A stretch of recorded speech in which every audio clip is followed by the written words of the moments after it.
Hola hermanos y hermanas, una muy cordial bienvenida para ustedes. Una vez más, continuamos aquí con ustedes, brindando este espacio de estudio, de reflexión, de análisis. Y bueno, aquí, como pueden ver atrás mío, con la vista de Jerusalén allá al fondo, pues vamos a comenzar con una secuencia nueva de estudio bíblico. Como les comenté en la última ocasión, pues vamos a estar estudiando lo que es los evangelios, ¿verdad? ¿Con qué fin? Bueno, en realidad, digamos que siempre estamos relacionados con el mismo tema del conocimiento de Dios. En este caso, como bien sabemos, pues Jesús, nuestro Señor, el Mesías, fue y es la revelación por excelencia de quién es Dios. Si realmente queremos conocer a Dios con mayor profundidad, pues hemos de conocer a Jesús. Y para eso fueron escritos los evangelios, para que podamos conocerlo de primera mano y de una forma pues mucho más profunda. Así que agradecerles, continuar aquí en este espacio, agradecerles también el hecho que compartan. Para mí es muy valioso que ustedes pues se lo compartan a más personas que puedan enriquecerse con estos estudios. Entonces, pues vamos a comenzar a estudiar con el primero de los evangelios, que es Mateo. Hoy vamos a empezar con una breve introducción. Ya, pues si me conocen, saben que no me gusta simplemente ir al texto como tal, o sea, empezar y analizar el versículo sin que realmente estemos ubicados lo mejor posible en el contexto. Porque, como bien hemos hablado, cuando se trata de hermenéutica y exégesis, hay que darle al texto la justicia que merece. Hay que hacer el esfuerzo posible para entender el texto en su contexto. Y cuando hablamos de contexto, hablamos no solo de lo que dice el pasaje como tal, sino poder conocer su autor, poder conocer sus destinatarios, poder conocer la ocasión, poder pues tener una idea de cuál es el tema central, en este caso del Evangelio, y también a poder conocer un poco de la cultura, porque todo eso está detrás del mensaje y eso es lo que le da profundidad a nuestro estudio bíblico. Entonces, hoy vamos a estar empezando con algunas ideas de este tema. Con lo que podemos, pues, empezar nada más como para ver el texto, es justamente aquí en el inicio del Evangelio. ¿Cómo empieza Mateo? Nos dice genealogía de Jesucristo. De hecho, así es como ustedes ven las distintas versiones cambian el título. Obviamente ya creo que sabemos de que estos títulos de capítulos o entre cada capítulo no estaban ahí originalmente, fueron agregados con el tiempo para pues facilitar la lectura de la escritura. Mateo sencillamente empieza diciendo, eh, desde la Reina Valera del 60, que es la más tradicional, él empieza diciendo: Libro de la genealogía de Jesucristo, hijo de David e hijo de Abraham. Ya estas otras versiones pues cambian las palabras para entender un poco desde nuestra forma de hablar, ¿verdad? Quizás muchos no estén familiarizados con la palabra genealogía, inclusive, bueno, en su momento cuando empecemos ya el texto como tal, pues hablaremos de eso, ¿verdad? Esta nueva versión internacional también dice tabla genealógica de Jesucristo. Esta, la versión de las Américas, también comienza de esta manera.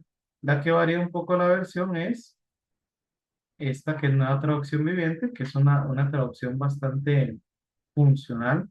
Lo que busca es darle, pues, que podamos entender el texto un poco más claro a nuestra forma de hablar, los términos que utilizamos. Entonces, esta versión dice: el siguiente es un registro de los antepasados de Jesús, el Mesías, descendiente de David y de Abraham. Eh, Hablaremos un poco ahorita justamente por qué es que Mateo comienza de esta manera. O sea, cuál es el interés de él de empezar y lo primero que hace es una lista de la genealogía de Jesucristo.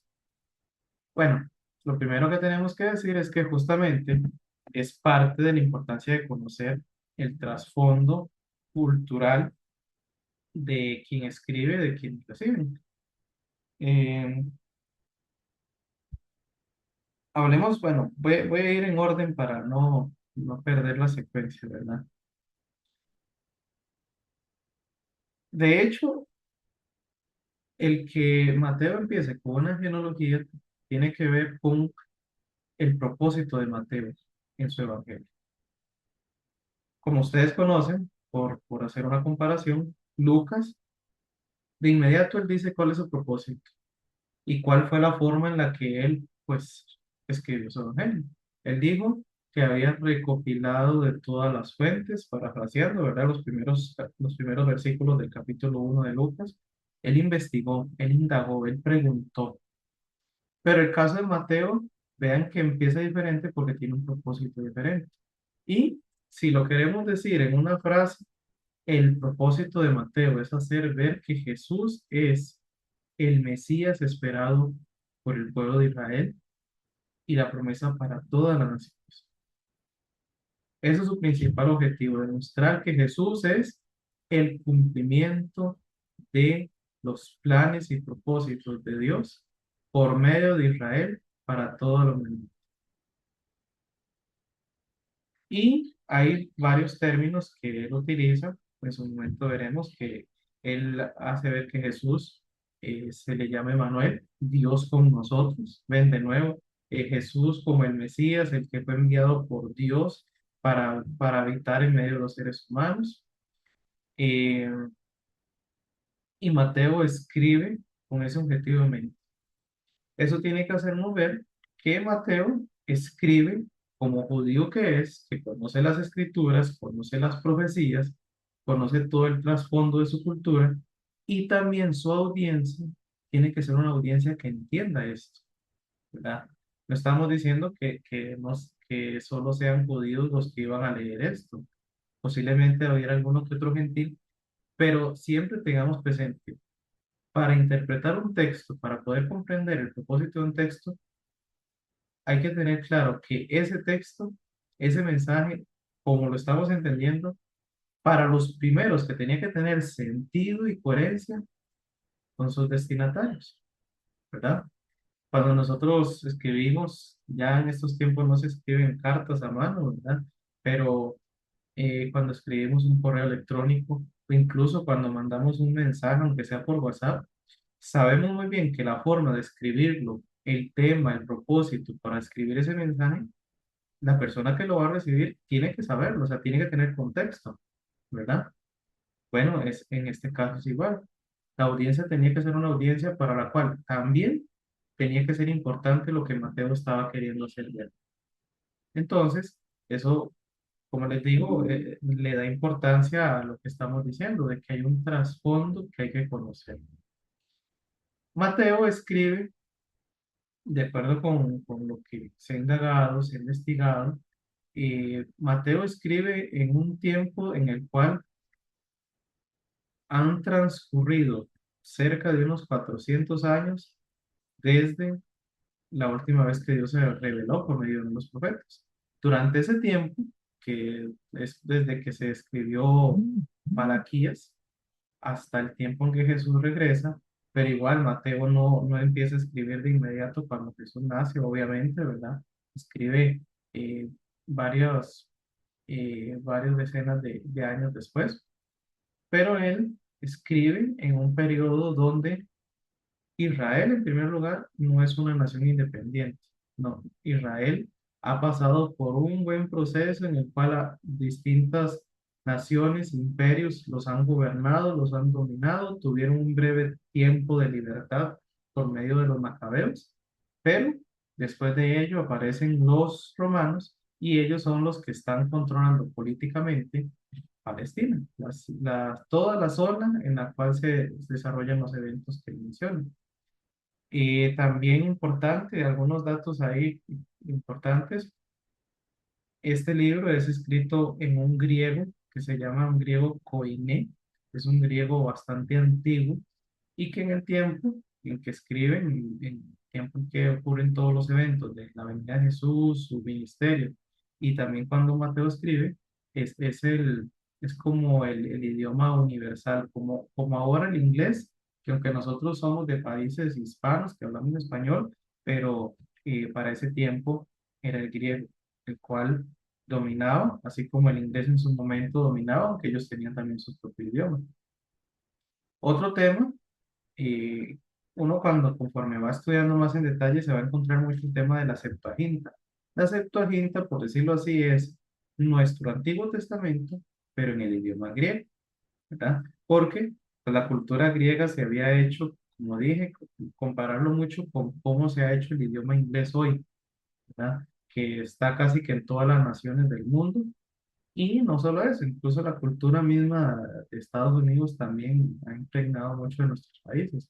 Entonces, la Septuaginta era el Antiguo Testamento en griego. ¿Con qué objetivo sacaron esa versión en griego? Bueno, para hacérsela llegar a también a todas las personas que quisieran leerlo, no solo los judíos, sino que ahora cualquiera podía leer.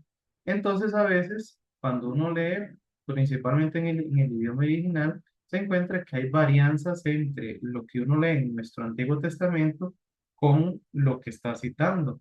Por ejemplo, Mateo va a citar a veces, pero hay diferencias en palabras o términos. Tiene que ver con que él conoce la Septuaginta. Él conoce la versión del Antiguo Testamento, lo que para ellos era la Tanakh, pero en griego.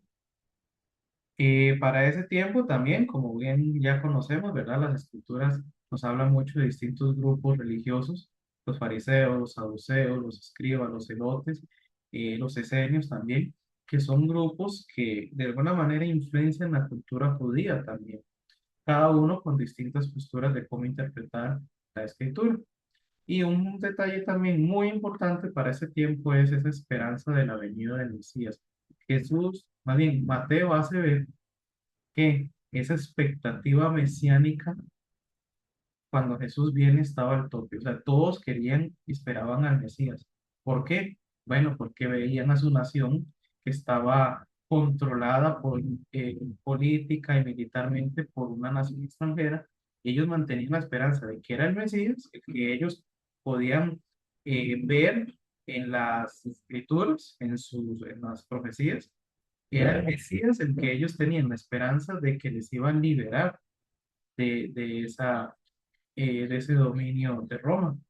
Claro está que ellos esperaban, pues, como el dominio de Roma era un dominio político y militar, entonces esperaban que su Mesías también se manifestara de esa manera. Ahora, bueno, el autor, como ya dijimos, aquí directamente ustedes no van a encontrar en Mateo que diga, Mateo directamente diciendo, yo, Mateo, soy el que estoy escribiendo esto, que no es la forma de escribir en ese tiempo. Pero tanto la tradición como distintos aspectos del estudio identifican que efectivamente era el apóstol Mateo, ¿verdad? También llamado Leví, al cual Jesús llamó, siendo un recaudador de impuestos, un publicano. Entonces, eh, hay distintos testimonios que no nos vamos a quedar mucho en ese detalle, ya es como un poco más para la parte de los eruditos, ¿verdad? Que les interesan esos detalles, pero hay distintas evidencias que hacen ver que efectivamente el que escribió esto fue Mateo, el apóstol. Tanto el testimonio de la iglesia como el conocimiento que demuestra el mundo judío, eh, la forma en la que él prepara el material. Recordemos que los judíos eran muy estudiosos y ellos eran muy metódicos en la forma de redactar. Es decir, ellos eran muy ordenados en cómo preparaban su material según la forma en la que ellos se acostumbraban, ¿verdad? Entonces, esa es como la posición tradicional de que es Mateo el que lo escribe. La fecha y el lugar, bueno, de eso solo se puede como tener algunas conjeturas. Se considera que fue escrito por ahí entre los años 50 y 70 después de Cristo.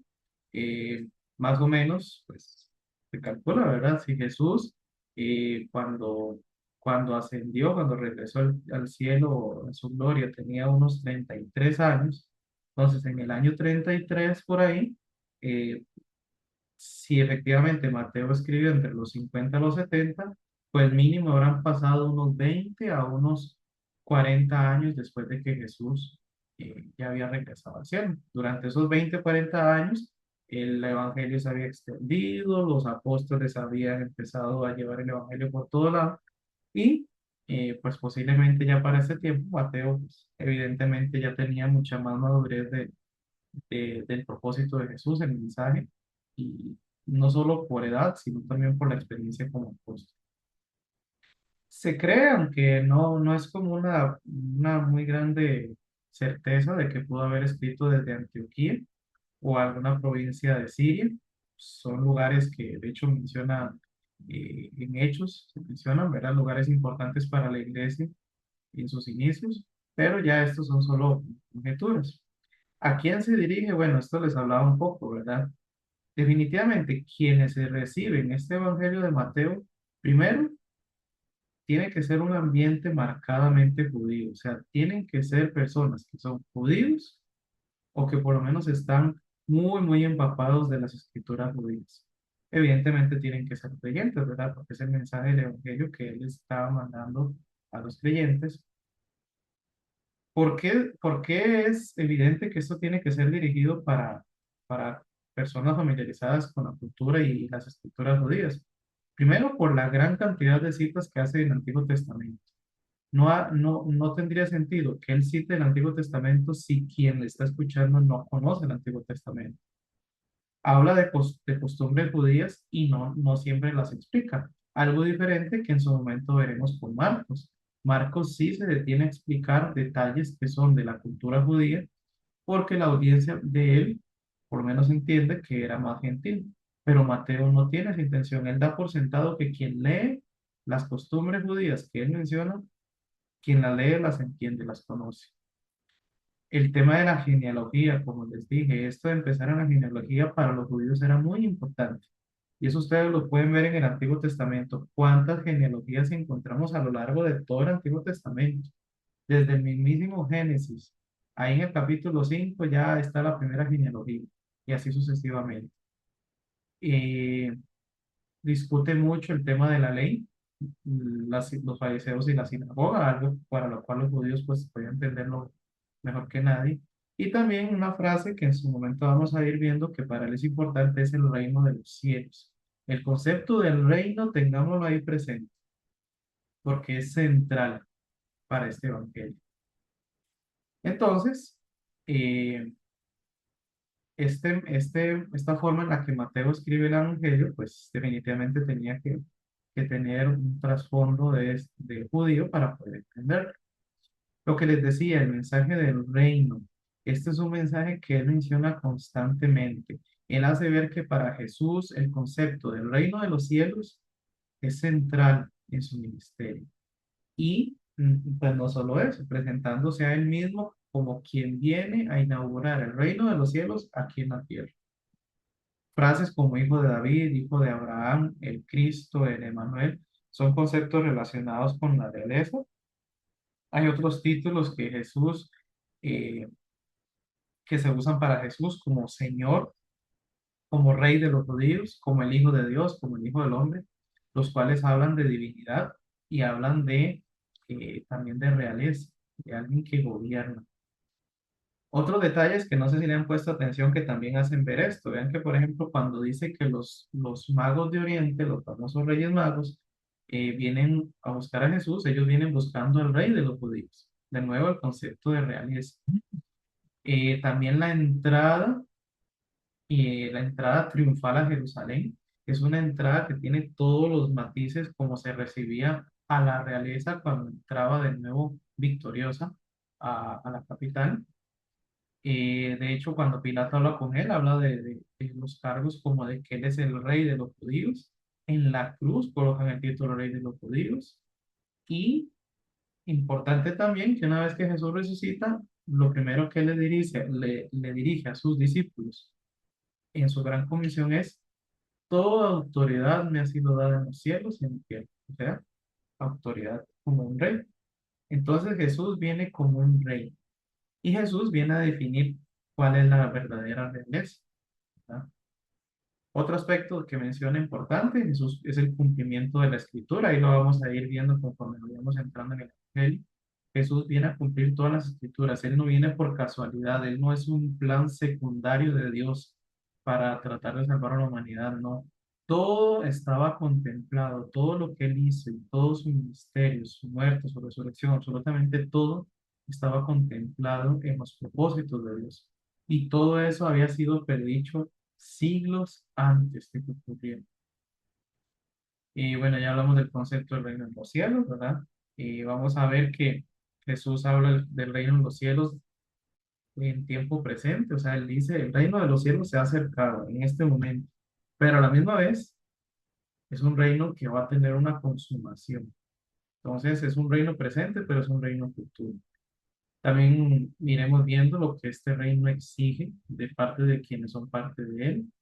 El concepto de discípulo va a ser importante que lo vayamos teniendo presente, que lo comprendamos, porque eh, Mateo es como el que más hace ver qué significaba ser un judío y un judío discípulo y seguir a un rabí, a un maestro, algo que en nuestra cultura nosotros no lo acostumbramos, pero es importante entenderlo porque es la forma en cómo vivieron los primeros seguidores de Jesús esto. Y la estructura, pues bueno, yo creo que esto también no es tan importante, y ahí vamos a ir viendo cuál es la estructura en la cual escribe Mateo. Y hay secuencias que él hace de un tema a otro y eh, lo que principalmente, digamos que las palabras que más destacan a lo largo de los distintos comentarios es el tema de Mateo como Jesús el Rey. Jesús el Rey enviado por Dios al hombre. Así que, bueno, esto así de forma bastante, eh, pues, no diría que corta, sino como directa, es la introducción que quería darles sobre Mateo. Todo lo que hablamos ahí, pues ya iremos hablándolo conforme vaya avanzando el análisis del texto. Pero por ahora, pues me gustaría dejarlo por aquí, para no saturarles de demasiada información y dejarles la invitación siempre para seguir esta secuencia de estudios y también para que, pues, si tienen alguna duda adicional, de esta introducción o algo que quieran aportar, pues son bienvenidos de hacerlo. Pueden dejarlo aquí en los comentarios. Y si quieren comentarme directamente, pues también yo les agradezco mucho que me escriban a quienes tienen mi número ahí en el WhatsApp. Y si quieren algún otro detalle y no tienen mi número, pues ahí lo pueden también dejar en los comentarios. Así que vamos a dejarlo por aquí. Espero les emocione, igual que a mí, este estudio.